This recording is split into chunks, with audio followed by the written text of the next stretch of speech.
Muito bom, pessoal, muito bom. Sejam todos bem-vindos e seja bem-vindo especialmente o nosso ilustre convidado de hoje, Fernando Mitre, uma das lendas do jornalismo brasileiro, né? Um mineiro que foi fazer a carreira em São Paulo, participou da criação do grande Jornal da Tarde. Hein, Mitre? Grandes lembranças daquele momento do Jornal da Tarde, onde, quando inclusive foste diretor dele, né? E depois assumiu a direção nacional do grupo da Rede Bandeirantes, né, Direção Nacional de Jornalismo da Rede Bandeirantes, onde está até hoje, ou estava, né, porque o Mitre está se despedindo da direção, não da Rede Band. Mitre, muito bem-vindo. Nós queríamos inicialmente, Mitre, conversar contigo sobre o motivo que está te trazendo a Porto Alegre. Mas antes, claro, né, seja muito bem-vindo por estar É, entre nós. é um prazer enorme estar com vocês, né? Eu vejo aí que experiência, competência e história não faltam. E acho que Então, podemos ter, com o nosso repertório à disposição um do outro, podemos ter uma boa conversa, né? De muito bem, fato, certa. você tocou num ponto que para mim é de uma sensibilidade enorme, que é a oportunidade que eu tive, né? A passagem pelo Jornal da Tarde, que foi uma referência na história do jornalismo criativo, né? Uma coisa Certo. que nunca se viu. Uma redação como aquela aconteceu, né? Eu digo assim, aconteceu, porque é muito difícil. E o jornal teve uma vida gloriosa, né? Mas acabou encontrando o seu final, que foi uma triste, muito triste. É uma Mas pena. aquele momento ali ficou, né, Vieira? Ficou, aquilo Sim, ali ficou. ficou uma história. O Jornal da Tarde tem páginas importantes na história do jornalismo brasileiro, tanto de conteúdo quanto de forma, né, Mi? Ele foi realmente inovador sob a batuta inicial ali do grande Mino Carta, que foi o Grande Mino, inspirador, né? grande Mino, era impressionante. O Mino era um jornalista brilhante, como o Brasil inteiro confirmou depois, e era também um grande pintor. E ele mexia com a forma e com o conteúdo e juntava forma e conteúdo de uma maneira única. E ele criou um tipo novo de edição. Aquela edição que depois nós desenvolvemos não tinha aquilo, né? O Mino é que lançou aquilo. Nós não tínhamos referência, nós éramos ícones de nós mesmos. É uma coisa impressionante aquilo. Do que você está falando particular, especialmente? O que é essa forma de edição que você está mencionando? Tinha uma integração fundo, forma, que é uma coisa inédita. Vou te dar um exemplo. Quando um dos grandes momentos do jornal, e aí eu tive a felicidade de estar no comando do jornal naquele momento, foi na Jornada das Diretas. A Jornada das Diretas foi, como nós todos sabemos, acompanhamos e vivenciamos, um episódio único. O povo na rua daquele jeito não tinha acontecido ainda, não é? E houve aquela noite fatídica em que a emenda Dante Oliveira caiu, né? Como expressar aquilo? Como expressar aquilo? As palavras eram insuficientes. O que o Jornal da Tarde fez? O Jornal da Tarde simplesmente colocou uma mancha de luto na capa inteira, não tinha uma palavra, só isso. Ao meio-dia não tinha mais jornal na banca. Na véspera teve aquele comício no Vale do Angabaú, que foi o comício de 1,5 milhão de pessoas. Né? Não se sabe muito bem esse número, né? Varia muito, mas aquilo ficou inundado de gente. O que o Jornal da Tarde fez? Fez uma capa dupla, pegou a primeira página e a última página, juntou as duas, a primeira e a última, e pôs uma foto ocupando todas aquele espaço, duas páginas, que virou um pôster que tinha o tamanho dobrado do jornal e o logotipo na vertical. Só isso, mais nada. Virou pôster do Brasil. O doutor Ulisses pegou aquela capa e pôs no gabinete dele. Então o Jornal da Tarde tinha essas liberdades, né, que ele foi conquistando. E aquilo seguiu aí em outros capítulos espetaculares. Né? Eu não me esqueço daquilo. porque foi, de fato, um momento fundamental, né? E a gente tem na vida essas oportunidades. Você participa de um episódio, aquilo marca, né? O Cojornal, por exemplo, o que que é? Eu te perguntaria, o que que é para você aquilo? É uma coisa extraordinária, né? Sim, E são sim. coisas que de repente você encontra e você consegue participar, né? Ser cúmplice ou às vezes até ter um comportamento ativo em cima daquilo. Sim, momentos iluminados, né? Que a gente tenha a É. sorte, a oportunidade de participar dele, como foi o seu caso, né? Você estava onde antes de ir para esse Jornal da Tarde? Não, eu comecei em Minas, Em Minas. eu muito jovem, né? Eu fui Sim. estudar direito, como, como todos os jornalistas da minha geração, depois saí da faculdade no terceiro ano, quarto, não lembro mais. E fui para o jornalismo. Entrei numa redação, nunca mais saí. Eu encontrei uma juventude assim surpreendente nas redações de mineiras, e essa é outra circunstância positiva. Eu, quando era jovem, os jovens estavam na moda. Depois eu fiquei mais maduro, os mais maduros ficaram na moda. Eu tive essa sorte. E quando eu cheguei na redação, encontrei um chefe da minha idade, que era o Fernando Gabeira. O Fernando Gabeira, quando eu era foca, o Fernando Gabeira já era chefe de redação, que era outro fenômeno, né? E tudo mineiro. Aí viemos, né? A diáspora mineira foi soltando mineiro por outras áreas do país, né? E cada um brilhando no seu lugar e tal. O Gabeira, né? Eu diria que a espora tocou a ilharga do Rocinante e o Gabeira foi para outras aventuras, mas depois voltou para o jornalismo. Hoje está aí, com 85 anos, brilhando na, Sim. na Globo News. É aquela diáspora mineira. Começou desde o tempo do Carlos Drummond de Andrade. E a Band? E a sua experiência na Band, Mitre? Quantos anos foram dessa É, jornada? a Band, eu estava até conversando agora com o meu sucessor, que eu tive a felicidade de poder escolher, e falei com ele, eu te dei posse para um mandato de 39 anos. Porque foi isso, eu fiquei 39 anos, ou 38 anos, nessa cadeira aqui, continua a mesma cadeira, só que não tem o poder que tinha até o mês passado. Mas é a mesma cadeira. E ele está tocando, é um rapaz brilhante, espetacular, bom em tudo, bom de vídeo, bom de redação, um grande líder, respeitadíssimo e tal, inteligentíssimo, criativo. Então, ele vai ser melhor do que eu, não tenho dúvida nenhuma. Entendeu? Mas quando eu cheguei na Band, eu não entendia coisa nenhuma de televisão. Até hoje eu não entendo muito, vou confessar aqui para vocês. Mas quando eu cheguei à Band, eu procurei me situar, né? E logo, logo apareceu a oportunidade de fazer debates presidenciais, porque nós estávamos saindo de um regime ditatorial, o país não sabia o que era debate entre candidatos à presidência da República. E eu falei, eu vou tentar fazer isso.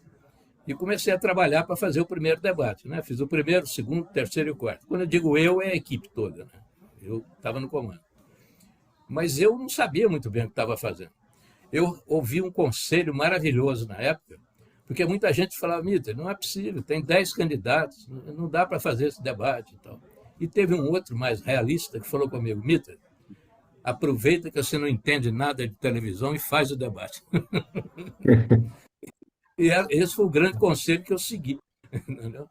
E fizemos aquele debate, que ninguém tinha feito aquilo, né? E marcamos a história do jornalismo brasileiro e a história da política brasileira. Né? Eu sempre digo, eu tive 3 momentos assim que marcaram a minha carreira, acho que a sua também, entendeu? Que é o seguinte, em 64, eu era foca, eu cobri o comício do Jango, o comício do dia 13, na Praça da Estação, na Central do Brasil, no Rio. Eu cobri como repórter. Foca ainda, mas escrevi 2 páginas naquela noite. E vi ali que a situação do governo Jango já estava... Tinha um mínimo de condição de continuar. E esse mínimo sumiu nos dias seguintes. Então, eu vi a democracia morrendo. 20 anos depois, eu já diretor de redação, eu editei aquelas páginas do Jornal da Tarde e tal, tenho muito orgulho delas e tal, dirigi aquela cobertura toda que o jornal fez, uma belíssima cobertura, e eu vi a democracia renascendo. 8 anos depois, 9 anos depois, aqui na Band, fazendo os debates, os primeiros debates da história entre os candidatos à presidência da República, eu vi a democracia se consolidando. Então, eu tive esse privilégio. Você também. Nós vimos a democracia morrendo, vimos a democracia renascendo, vimos a democracia se consolidando. E ela sempre em perigo. Isso não há dúvida. Entendeu? Mas são momentos da carreira, né, de um jornalista que tem esse tempo. Né? Houve tempo. Né? Tempo não faltou na minha carreira até agora. São 62 anos. Eu escrevi esse livro. O livro cobre 62 anos de história política, na verdade, de coberturas políticas. Né? O livro de que estamos falando é o Debate na Veia. Olha aqui, ó. Esse aí. Então, só para situar bem, que você, inclusive, está autografando na Feira do Livro de Porto Alegre, que é excelente notícia. Está em segunda edição. Muito bom. Então, Mitre, você está deixando essa rotina, o dia a dia do jornalismo, exatamente no momento que o jornalismo está numa crise violenta, em que aqueles momentos que você falou aí, do Jornal da Tarde, do Conjornal, dos melhores momentos da Band, em que eram os veículos da grande imprensa que dominavam a cena e ditavam, né, a moda, o comportamento, os costumes, meio que se esvaiu com o surgimento das redes sociais, dos influencers, dos blogs e tudo mais. Como é que tu está vendo esse novo cenário que está surgindo nesse nosso meio da comunicação? Eu, antes, só dizendo o seguinte, deixei o cargo de diretor responsável, né, e passei para o Rodolfo Schneider, que trabalhava comigo. Mas agora eu trabalho com ele. Então, continuo na mesma rotina, só que sem os poderes e sem a abrangência da minha função, mas eu continuo firme. Venho aqui Bom, todo mais dia. um motivo para te perguntar, e como é que você vê esse novo momento que a comunicação está vivendo no nosso meio? Isso, você colocou bem. É o momento que a comunicação está vivendo, não é só o jornalismo. É o sistema que mudou tudo. Eu vou te dar um exemplo que eu acho muito interessante, porque mostra a dimensão da mudança. Vou voltar a falar de debate. No primeiro debate que eu fiz, em 1989, eu fiz o primeiro em 88, mas em 89, que foram os candidatos já configurados na campanha eleitoral, eu tinha que discutir com os candidatos as regras, etc. E tinha um ponto, Vieira, que era muito interessante. Tudo bem, vamos fazer o debate. E depois, o que você vai pôr na televisão desse debate? O que você vai pôr depois nos telejornais? Aí tinha uma discussão enorme. Você vai editar, você vai pôr pedaços. Quem vai escolher isso? E não sei o quê. E algum candidato queria até vir aqui para ver o que eu ia pôr no ar. Era um grande problema isso aí. Em 1989, no último debate, nem se tocou nesse assunto. Por quê? Porque antes de terminar o primeiro bloco, o que foi para o ar já está, né, naquela altura, em qualquer debate, já está editado, fragmentado, distribuído no país inteiro, até no mundo inteiro, porque hoje o sistema de comunicação é outro. Então, a simultaneidade muda tudo. Né? A repercussão de um debate que, em 1989, dava 10 pontos de audiência, não se compara com a repercussão de hoje, de um debate com essa mesma audiência, porque ela se espalha, é como pedra no lago, ela se espalha e não para mais. Por quê? O sistema de comunicação não deixa. Então, isso é só para mostrar como mudou a dimensão da comunicação, como mudou a dimensão do fluxo de informação. Agora, temos aí as redes sociais com os fenômenos que acompanham e o que significa no ambiente político brasileiro e no mundo inteiro, mas estamos pensando no Brasil. E sabemos o que significa isso. O que, na minha opinião, eu acho o seguinte, na minha opinião, essa mudança e essa força das redes sociais e essas ondas de informação e desinformação que estão nas redes sociais, esse tipo de jornalismo, entre aspas, que é feito o tempo todo, isso aí não enfraquece em nada o jornalismo profissional. Pelo contrário, torna o jornalismo profissional muito mais útil, muito mais necessário e muito mais importante. E a responsabilidade do jornalista só aumenta nesse ambiente. Boa tarde, Dmitry. Teu ex-funcionário, funcionário da Band, Marcos Martinelli, Oi, Martinelli. 1999 2000. Tudo bem? Te Acompanho sempre. Muito feliz Estamos aí juntos há tanto tempo, né? com a tua liderança aí, com a tua experiência e com a tua representatividade para todos nós. É uma alegria e bom saber que tu continua aí na luta, né? Na lida. Claro, continua na luta. Aqui. É ótimo.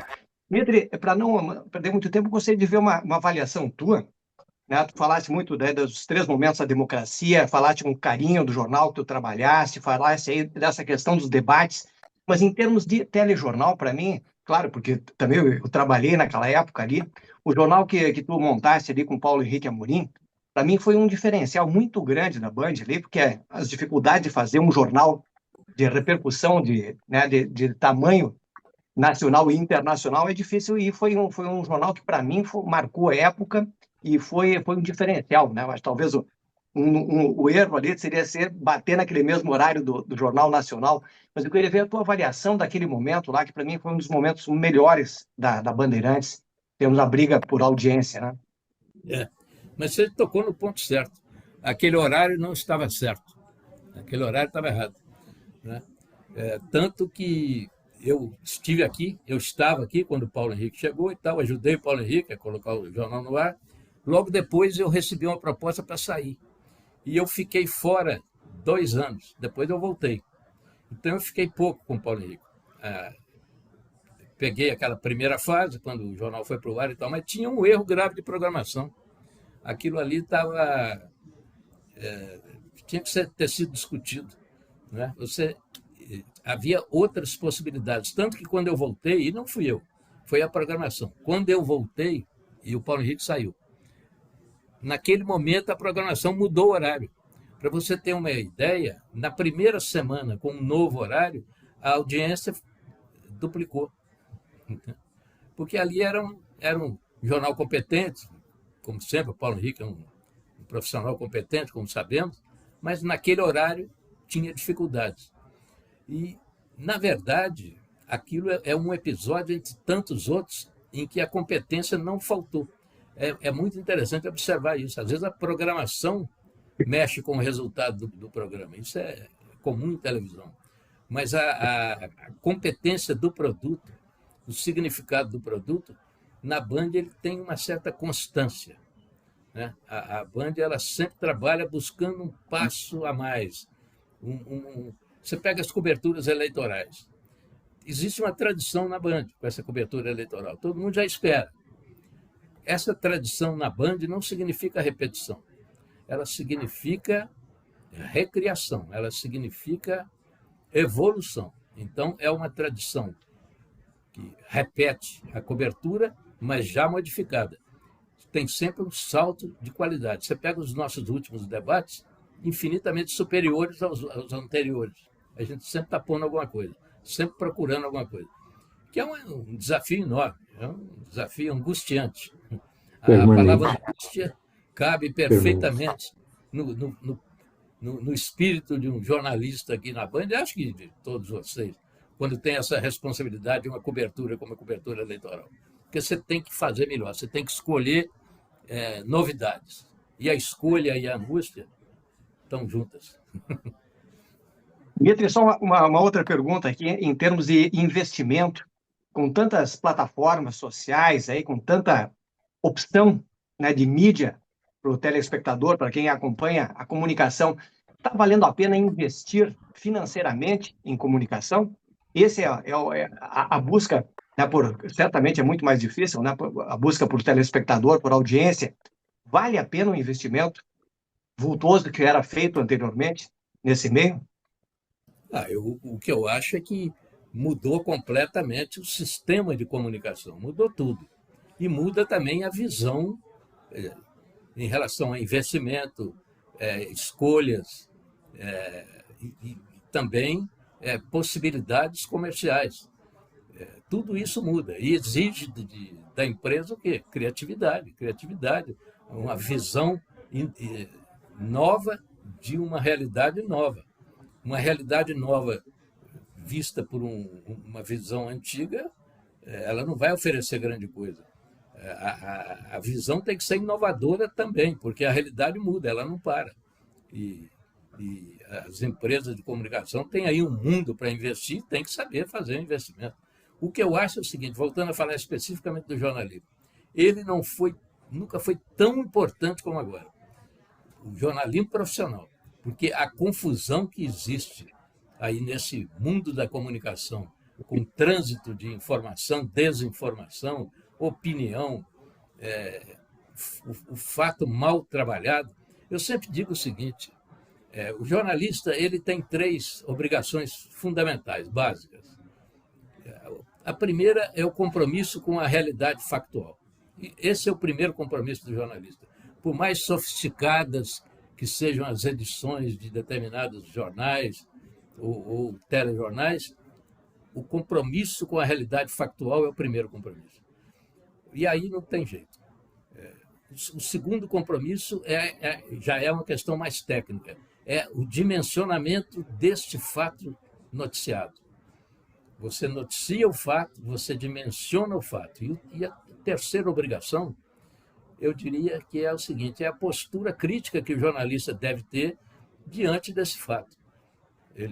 Esse terceiro elemento pode até estar fora da notícia divulgada, mas estará em outro espaço.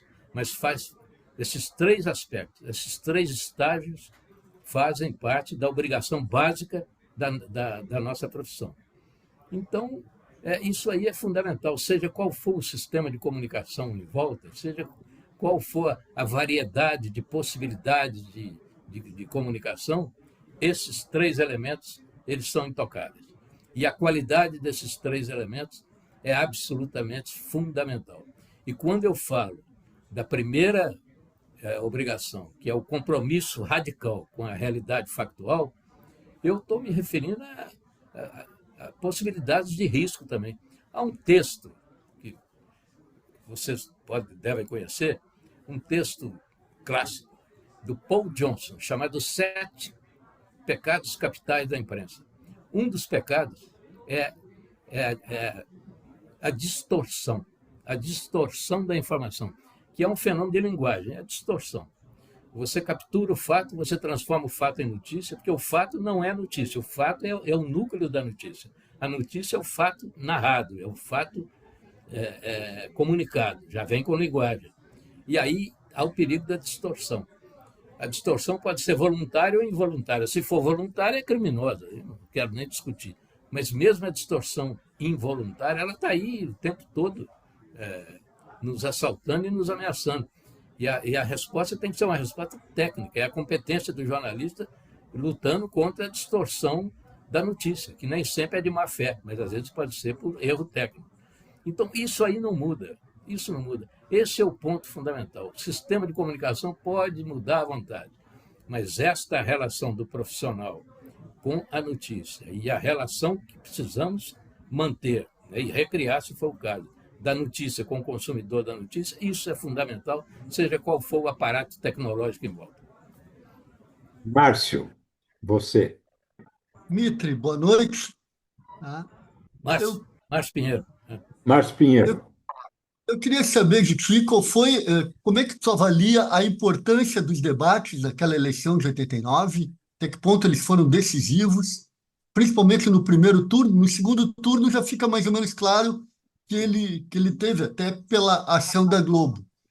E qual o candidato melhor proveito tirou ou soube tirar dos debates?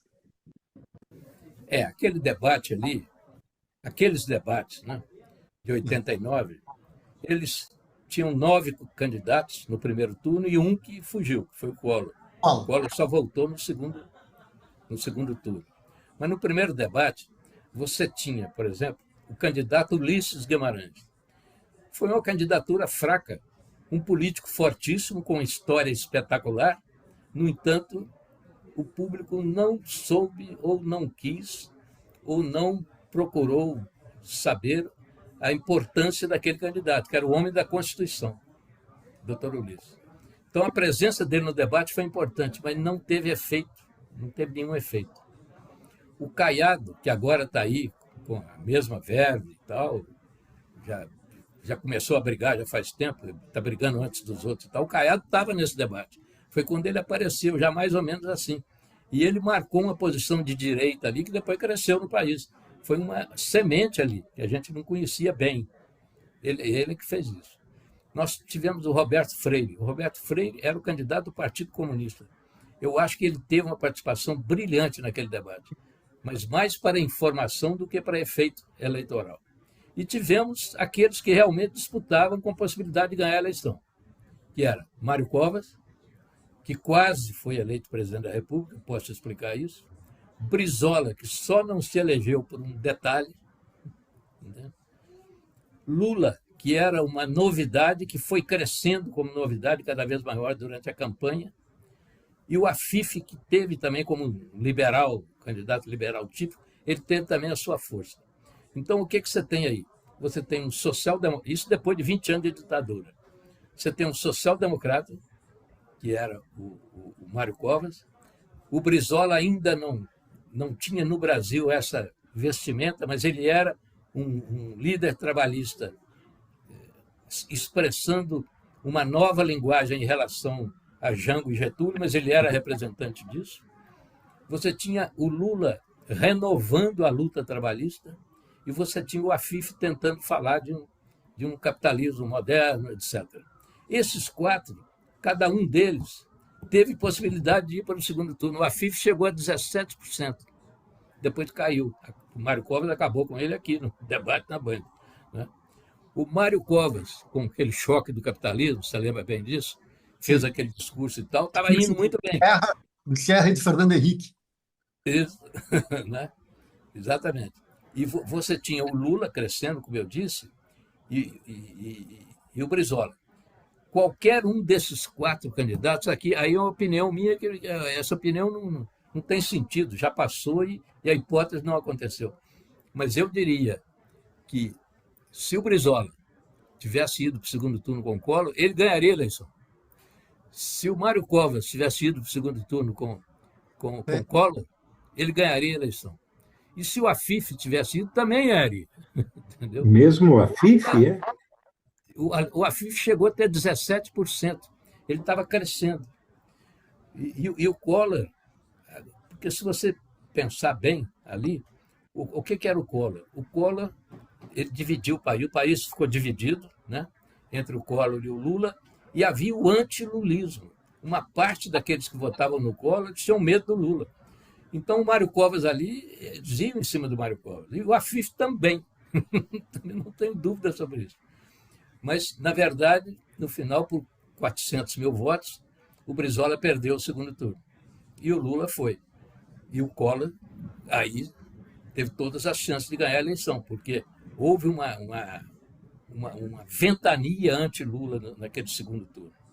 Aqueles 10 dias antes da eleição, a coisa ali ficou feia. Inclusive, a campanha ficou muito feia. Né? E aí houve aquele segundo turno com aqueles debates. E teve o debate da Globo, que para mim é uma coisa muito simples o que aconteceu na Globo. Entendeu? Eu não sei se a edição do debate é que definiu a eleição. Mas foi uma edição errada, que a própria Globo reconhece que errou. Né? E eu sei disso porque eu editei aquele debate aqui na Band e fiquei na ilha o tempo todo. Eu fiquei lá medindo frame por frame aquela edição. Entendeu?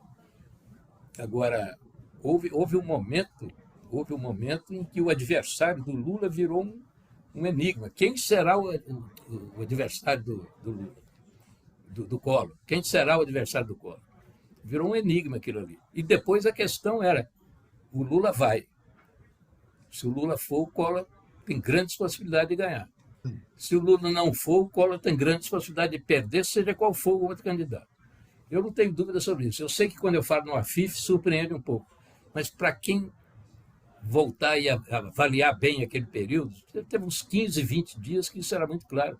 Que ele começou a subir, ele tinha 8, foi para 11, depois 13, chegou a 17%. Se ele chegasse a 19, 20, ele podia ter ido para o segundo turno. Entendeu? Porque continuaria crescendo. Mas foi uma eleição muito interessante. Isso aí que tu falou agora há pouco, de que o Lula seria mais ou menos o adversário ideal para o Collor.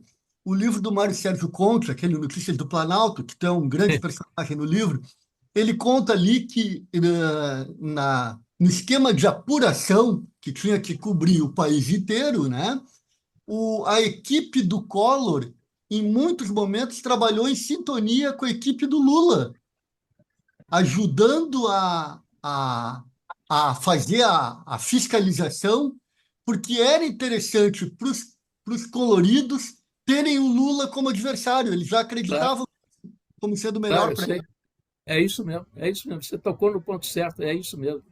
Mesmo porque o Collor e a equipe do Collor, na época eu conversava muito com o Leopoldo, irmão do Collor. Eles tinham pavor do Mário Covas e do Brizola. Pavor. Eu te digo, o Collor não veio para o debate aqui na Band por causa do Brizola. Entendeu?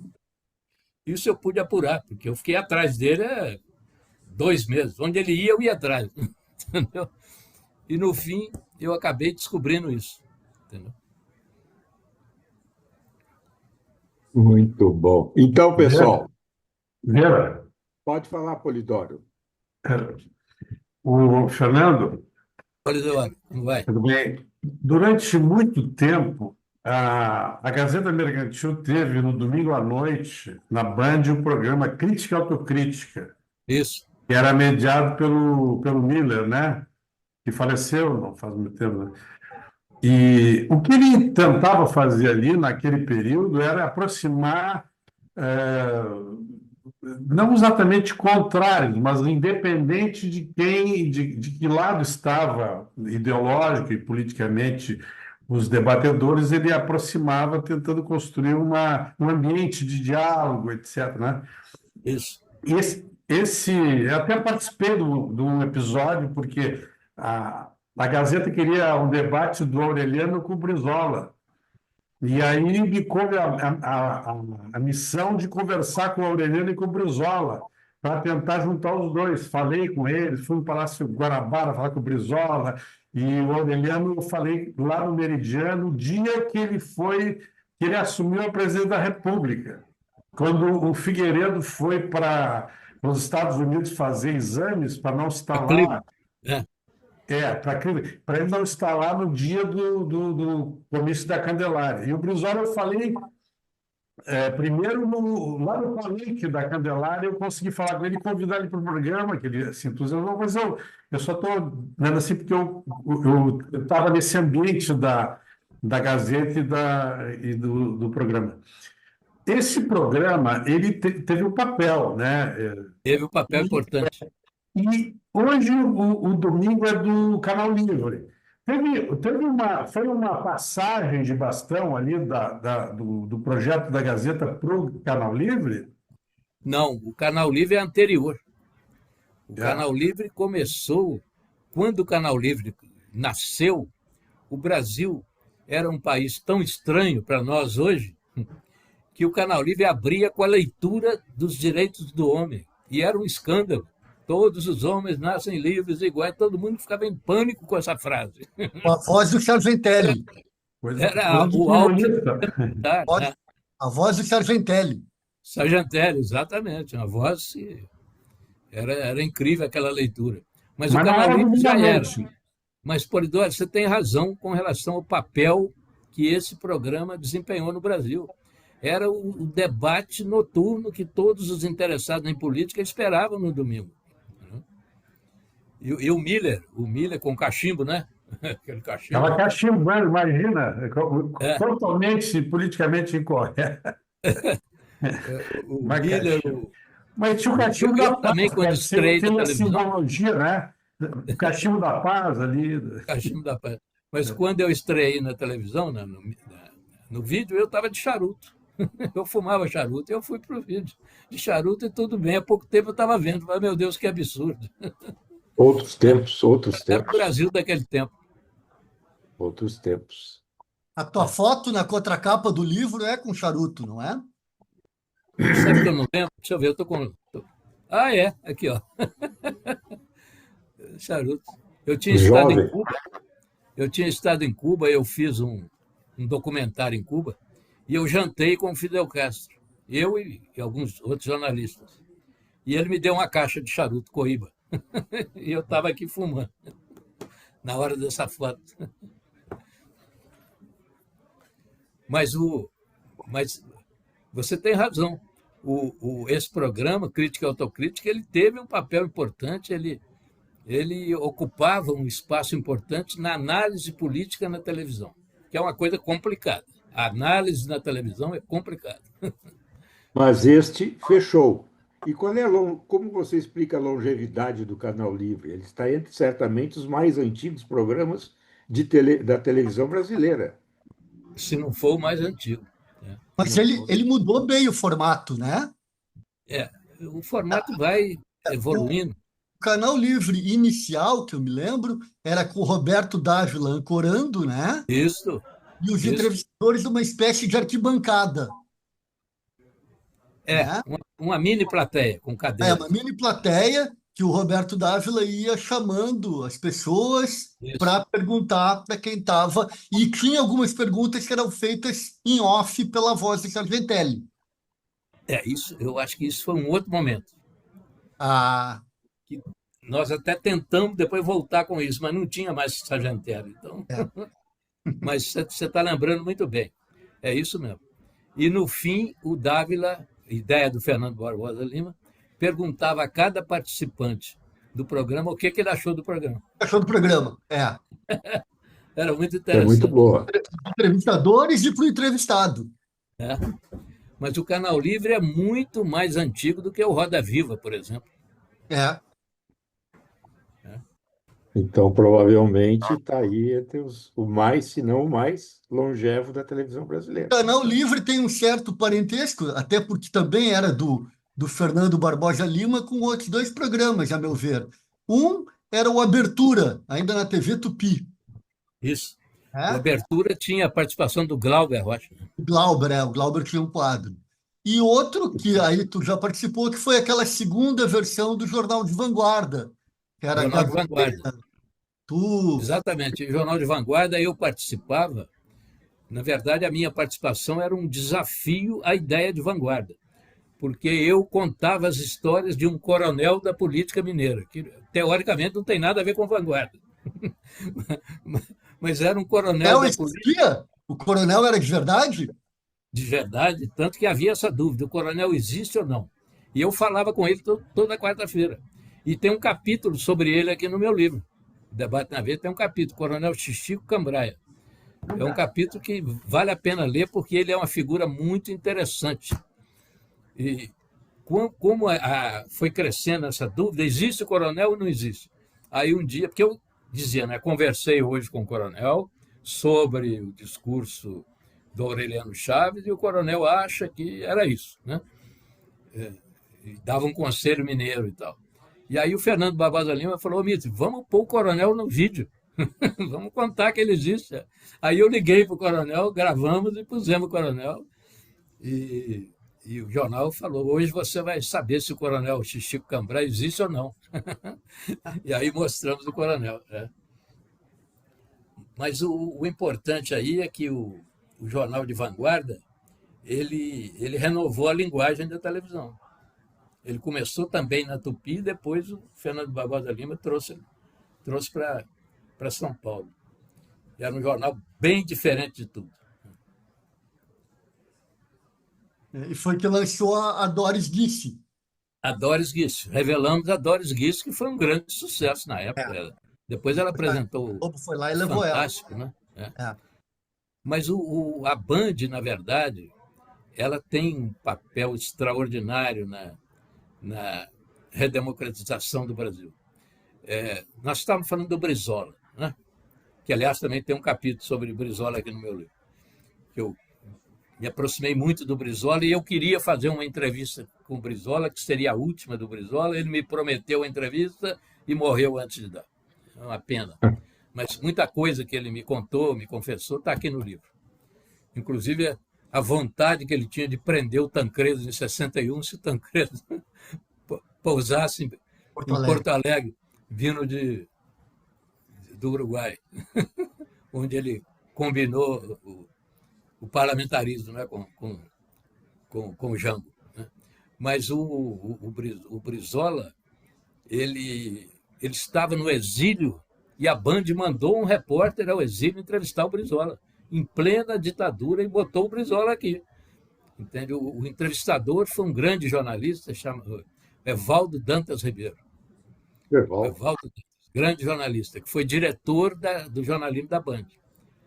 A Band mandou ele para o exterior. Eu não sei se ele estava nos Estados Unidos ou algum país europeu e tal, e fez a entrevista com ele. E depois entrevistou o Luiz Carlos Prestes. Então, a Band, a história da Band na redemocratização, ela é muito importante. E não é por acaso que os debates, todos aqueles debates aconteceram aqui. Você fazer o primeiro debate da história do Brasil entre candidatos à presidência da República, é preciso ter uma história ajudando isso, por trás disso. Né? Isso não sai assim, não brota. Né? Ô, Mitri, você tem quase 4 décadas de atuação na Band, certo? Certo. Então, tenho 6 décadas. Tenho duas 6 décadas. Duas situações. Qual foi o momento mais angustiante que tu viveste nesses 40 anos quase? E qual foi o momento mais glorioso dessa tua trajetória na Rede Band? Sim, posso contar tranquilamente. Eu conto no livro isso, os 2 momentos. O mais angustiante foi na véspera da eleição de 89, quando a polícia distribuiu uma foto em que os sequestradores do Abílio Diniz estavam todos com a camisa do PT. Véspera de eleição. Lula candidato, Brasil dividido, Collor do outro lado. E eu com essa foto na minha mesa e o jornal ia para o ar. Eu sabia que a foto era fajuta porque era impossível aquilo. A própria foto, todo mundo perfilado, os sequestradores assim, forçados com a camisa do PT, imagina. E ao mesmo tempo, foi distribuído pela polícia, por uma delegacia de polícia e tal. E o que eu faria com aquilo? E o tempo correndo. Entende? Então, eu tive o apoio da direção da Band, isso é fundamental, mas o que eu decidi? Eu falei, se eu deixar de dar essa foto, a Band pode ser acusada de uma omissão gravíssima e tal. Se eu der essa foto, a Band pode ser acusada de ter desequilibrado a eleição na véspera com uma foto evidentemente falsa. Sabe o que eu fiz? Liguei para o ministro da Justiça e falei com ele, era o Saulo Ramos. Eu falei, Saulo, eu estou com essa foto aqui, você já sabe dessa foto. Você é a maior autoridade do país nessa área. E eu vou te perguntar, esta foto, eu vou pôr essa foto no ar, mas quero uma declaração sua. Você acredita nessa foto? Ele falou, Mito, eu não acredito. Eu falei, eu também não. Mas você diz isso? Ele falou, eu digo. Eu falei, obrigado. A equipe já está aí na sua porta. Aí. A equipe entrou, gravou com ele, ele dizendo essa foto é uma mentira da polícia, etc. Eu dei as duas coisas. E fui dormir sossegado.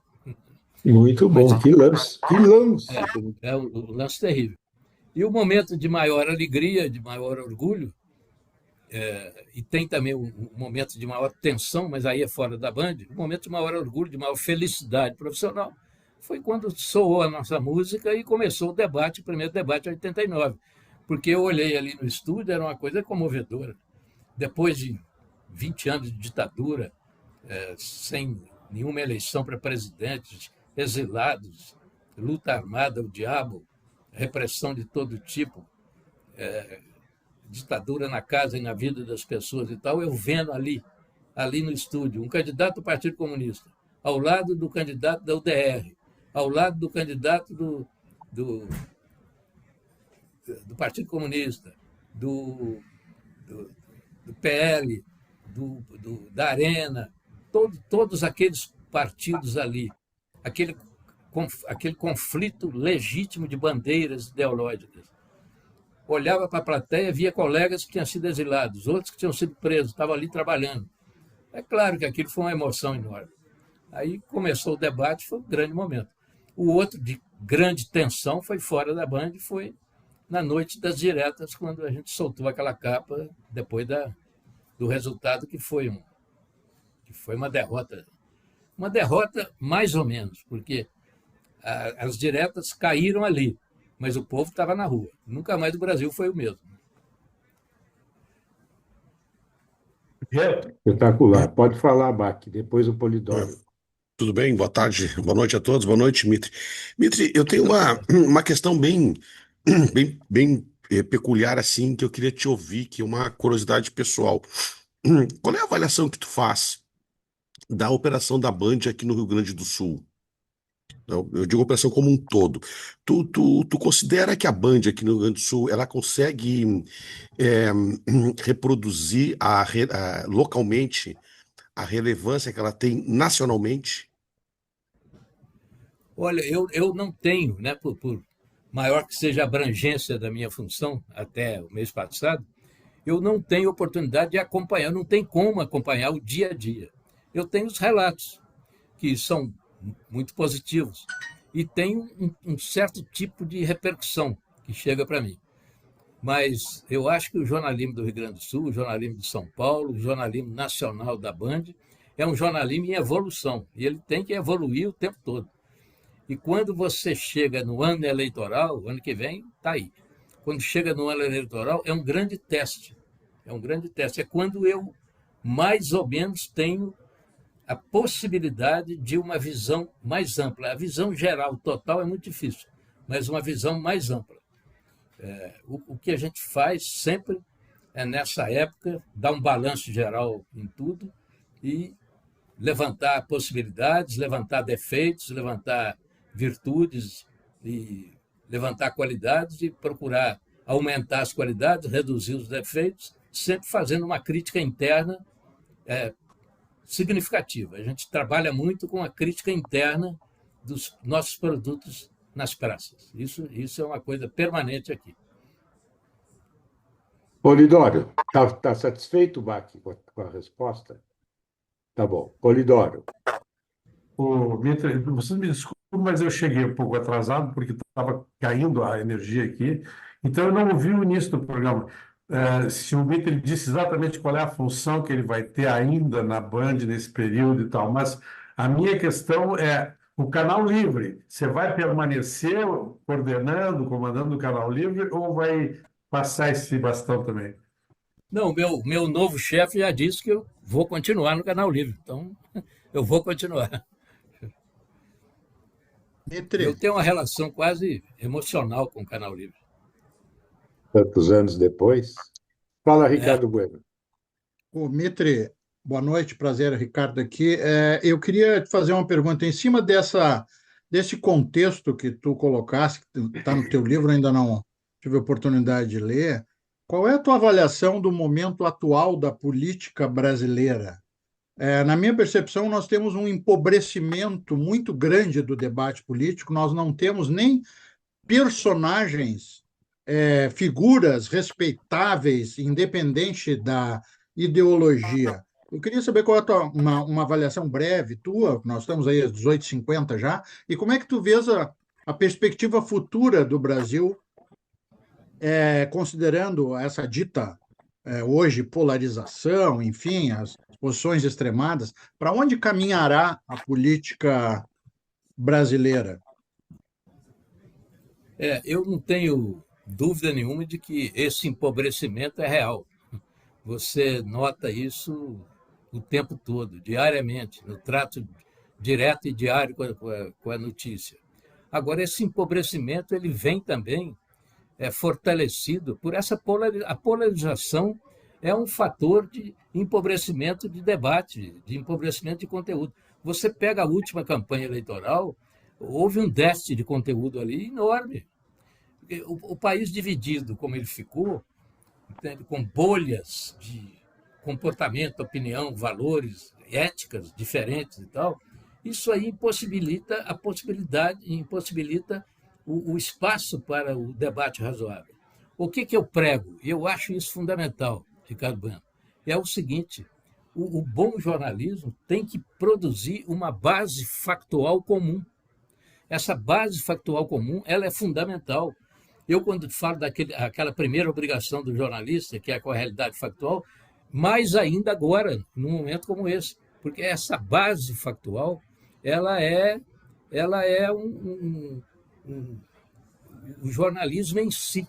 Agora, sobre ela, vão fazer o que quiserem, porque aí as bolhas atacam, as opiniões atacam, os ódios, os amores, etc. Mas você tem que, pelo menos, fornecer isso. Agora, quanto ao debate, que foi a sua pergunta, de fato, ele está muito empobrecido. E quanto mais radicalizadas as partes, mais empobrecido estará o debate, que deve acontecer numa espécie assim, de centro razoável de reflexão. Está faltando isso.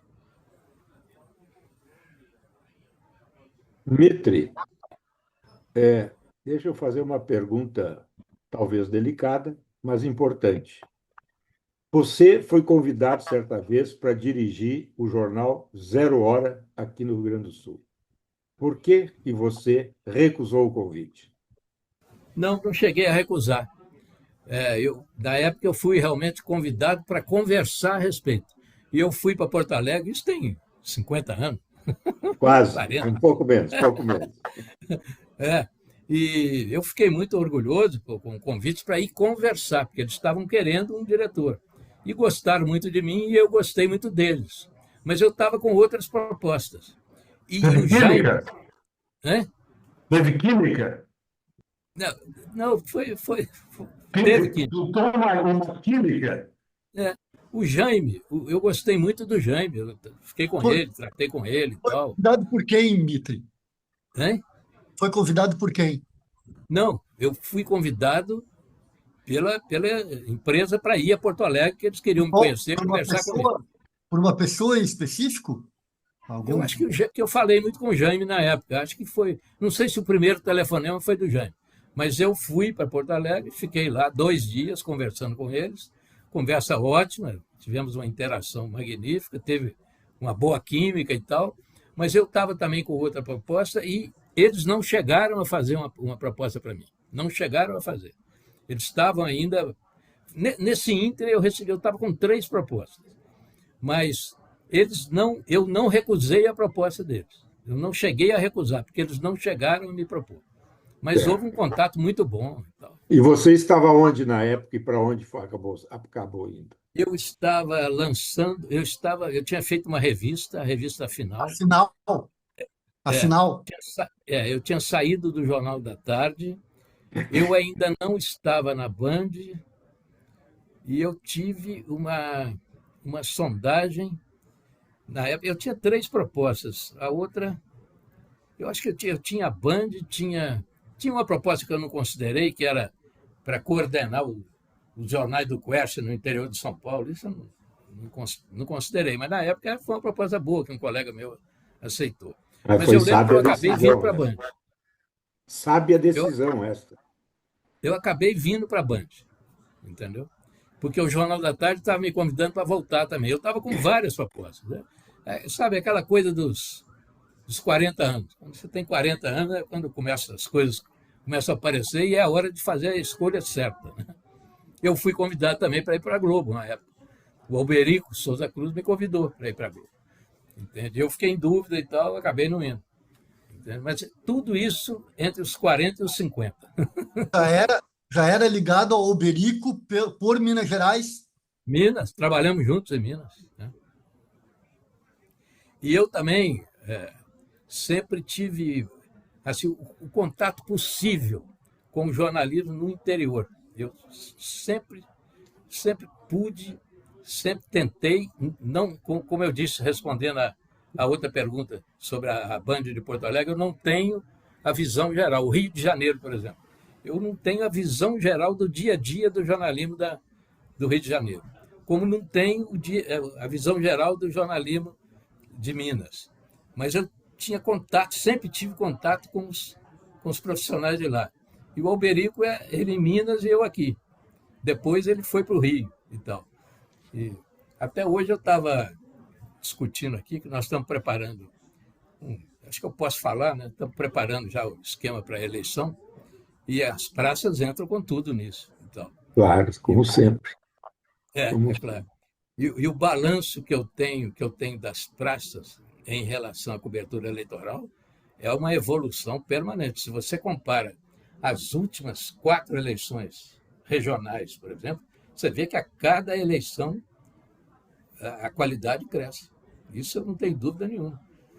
O Rio de Janeiro, ele hoje está muito evoluído. Porto Alegre está muito evoluído. Minas Gerais está muito evoluído. Então a gente tem essa visão. E me põe em contato com profissionais. Então eu sempre tive muito contato com os profissionais da região, né? O que é importante, né, na nossa profissão. Mitre, a conversa está muito boa, aliás, está excelente, mas eu preciso respeitar o seu pedido para que a gente Obrigado. até às 19 horas. Tem alguma coisa importante que você gostaria de dizer e não teve a oportunidade de dizer nesta conversa? A nossa conversa poderia durar mais 2, 3 horas e tal. Mas eu amanhã estarei em Porto Alegre, vou lançar o meu livro, e numa outra oportunidade a gente pode conversar sobre o livro. Aqui tem muita coisa aqui interessante, coisa que eu vi, né? Então, Isso eu fui testemunha de momentos assim fundamentais da história política brasileira. Estava lá. pois Você então, vê, exatamente isso. O Vera, só uma questão de ordem. Que horas vai ser e onde vai ser o lançamento do livro? Vai ser na feira do livro? vai vai ser ser na Feira do Livro às 5h30 da tarde. de A Juliana quinta-feira, Rosa, dia minha 6. colega, que também está lançando o livro dela, vai estar lá comigo. 16 horas da Feira do Livro, no dia 6, quinta-feira. Amanhã. Amanhã. Mitre, E eu muitíssimo. Oi. Eu quero também criar mais condições para estar mais em Porto Alegre. Eu quero visitar mais Porto Alegre. Entendeu? Eu tenho um grande carinho pelos jornalistas de Porto Alegre e quero Recebeu estar outro mais com convite eles. da Zero Hora? Né? Recebeu outro convite da Zero Hora? Não. Não foi Eu tanto. quero visitar mais vocês, e mais a Band de Porto Alegre. Eu tenho uma relação excelente com a Band de Porto Alegre, mas eu quero estar mais presente para curtir mais e para poder contribuir mais. Então, Só uma coisa, Vera, é 18 ou 18h30 o lançamento? é 17h30. 17h30. 17h30. Dado o recado, semana que vem a nossa online será ao vivo, presencial em Porto Alegre, só que na quinta-feira, dia 13, tá? Quando nós vamos falar sobre o Jornal dos seus 50 anos. Mitre, muitíssimo obrigado. Pessoal todo aí, obrigado pela presença, pela participação ativa e voltaremos qualquer outro dia para conversar novamente com o Fernando Mitre. Muito bom. Obrigado. Muito obrigado. Eu gostei muito. Foi um prazer e uma honra estar com vocês. Para nós também, Mitre. Tchau.